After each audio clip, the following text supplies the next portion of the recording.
Hey guys, Stoney Creek here. We're getting ready to go pick up a pretty cool piece of equipment. Stay tuned and wait till I get back and you can see what we're going to get.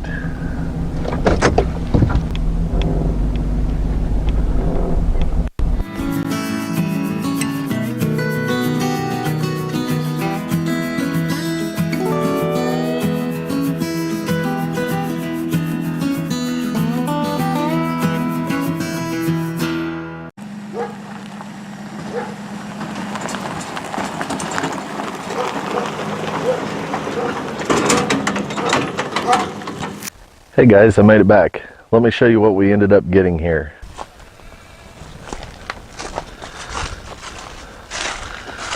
This guy is called a hay dolly. It'll hold a round bale, and although I've got it hooked to the truck right now, I've got this for my six-wheeler. I'm going to show you more about the hay dolly in a minute, but if you can see this trail, I can back my truck up there, but I can't go into that paddock with a round bale with this truck. So this guy I'll be able to hook onto either the tractor or the six-wheeler and be able to pull a bale right up into there, so I can put round bales up there now too. This guy's got a pretty neat story behind it. A couple of years ago, a lady that lives about 15 miles away or so was having predator problems. So I sat out in her barn lot for a couple of hours and we took care of those predator problems. Didn't charge her a dime for doing it or whatever. Fast forward 2 years. A couple of weeks ago I put out a ad on Facebook and in search of saying I wanted one of these, and that gal got a hold of me and she said, I have one, come get it.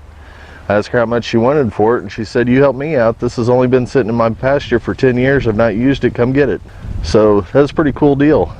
A neat little pay it forward. This guy's going to need a little bit of TLC, but very little actually. It's got a greaseless axle on it. The tires are still in really good shape. Just had to put some air in them and hook up and go. I will have to replace this winch. It had an electric winch on there before. I'm going to put a manual boat winch on there. That way I don't have to worry about hooking up to my six-wheeler or whatever. When I want to use it, I can just manually winch it. So that's going to be a pretty good deal. This thing's super heavy duty. I'm just super pleased. It just definitely has helped us out a lot with this guy.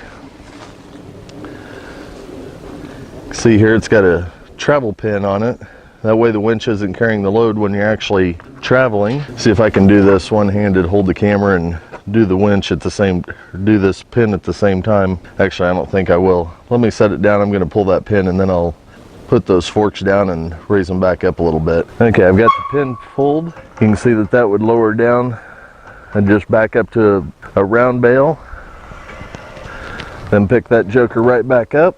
Put her travel pin back in there and it's ready to go. So I'm pretty excited about getting this piece of equipment. It's not huge, but it's not huge by any means, but just these little things just going to make life easier out here on the farm. Now since I've got the camera out here and it's actually a fairly decent day and we're talking about bale dollies and different ways to move bales, I've actually had several email inquiries, and even my buddy TrollForge has asked me to show this guy. This is a truck mounted hay spear. This guy's hydraulically driven, electrically operated. Underneath there's just a Forge starter. It's got a little Forge solenoid on there. It's hooked up to a hydraulic pump. You see the hydraulic hoses operates the cylinder. I have a remote control switch here, and they call it remote because it's not fixed. I can pull it, although it is a corded switch. If I wanted to though, I could take this all the way up to the cab of the truck.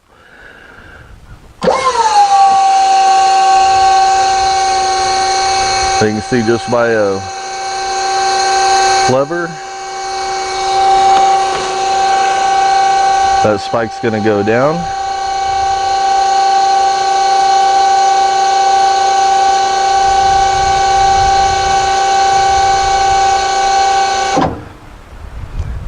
And it'll go a little bit further than that, but I have it about always keep it about a 90-degree angle when I'm stabbing something, or I try to stab the bale about center mass anyway.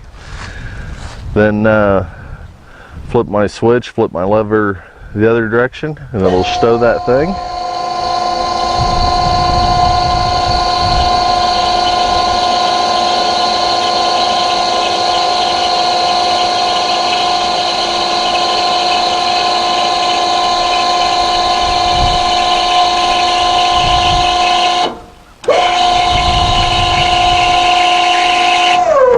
Then that's the stowed position.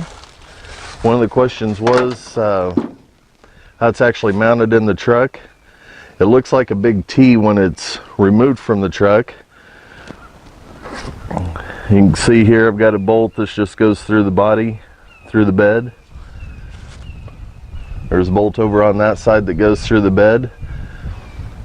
And that doesn't do a whole lot of holding. I'll zoom in on this. I'm too old to be crawling in and out of the back of my truck. But you can see I've got a flat plate that's for a fifth wheel gooseneck ball. And that guy hooks right onto that ball. I don't know if you can, of course you can't see the ball itself, but slides into that ball. And then it's got a coupler. You can see that coupler with the bolt on it.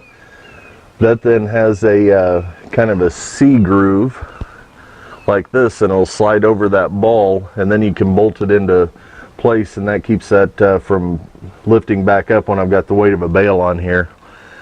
Bales weigh in the neighborhood between 1,000 1,200 pounds, so they're pretty significant. And then from there, let me walk on this other side so you can see it. I need to clean out the back of my truck. I've got netting from old bales. I don't leave the nets on there when I put a bale in. I'll cut that net off. Seen too many videos and heard too many vet reports. Normally with cattle, I've got goats, but where cattle will get that net, get it down in their ruminant, and they'll actually die. So I don't, I pull that net out myself. But here's what I wanted to show you. That is a electrical quick disconnect, so if I did pull this out of the back of the truck, I don't have to completely de-wire it. And it's got one cable goes to a ground, which is right there. Now my plates actually go, of course those bolts go through the bed, but they go all the way to the frame of the truck. So those are probably 8-inch bolts.